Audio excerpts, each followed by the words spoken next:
Halo teman-teman semuanya, Assalamualaikum warahmatullahi wabarakatuh. Selamat datang kembali di Vinash YouTube channel. Kali ini aku akan menyampaikan materi TWK CPNS 7 bagian 3, masih tentang Negara Kesatuan Republik Indonesia, poin masa pemerintahan, tingkatan sumber hukum, dan konstitusi yang berlaku di Indonesia.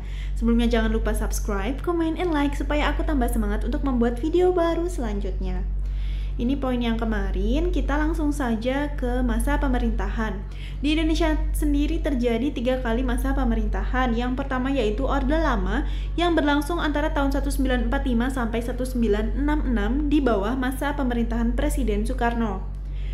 Di dalam Orde Lama ini terdiri dari 3 kali pergantian sistem pemerintahan. Yang pertama sistem pemerintahan presidensial yang berlangsung antara tahun 1945 sampai dengan 1949, di mana presiden ini sebagai eksekutif dan legislatif.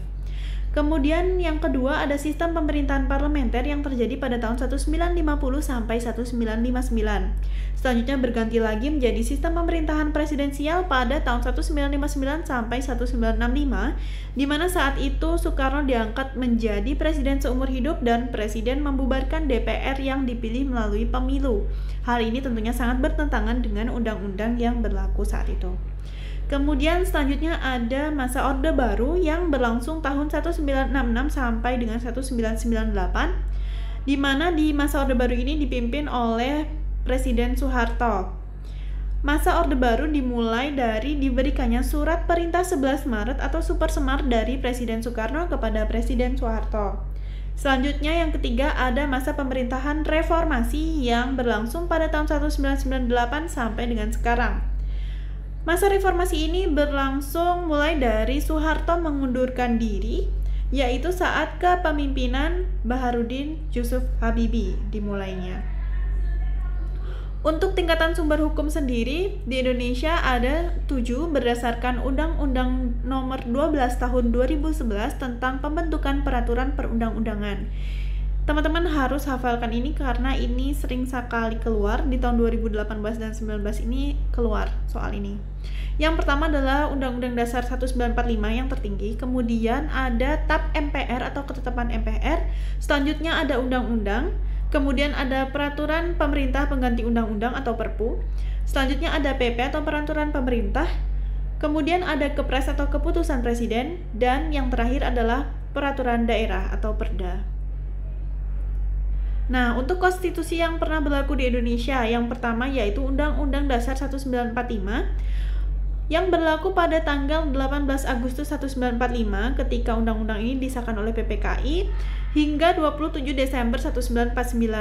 Nah, pada tanggal 29 Agustus 1945, undang-undang yang tadinya disahkan oleh PPKI disahkan kembali oleh KNIP atau Komite Nasional Indonesia Pusat. Pada masa berlakunya konstitusi ini, bentuk negaranya adalah kesatuan, bentuk pemerintahnya adalah republik dengan demokrasi liberal, dan sistem pemerintahnya adalah presidensial. Kemudian yang kedua ada Undang-Undang Republik Indonesia Serikat atau UUD RIS yang berlaku pada tanggal 27 Desember 1949 sampai dengan 17 Agustus 1950, di mana bentuk negara saat itu adalah serikat atau federasi. Kemudian bentuk pemerintahnya adalah republik dengan demokrasi liberal dan sistem pemerintahannya adalah parlementer.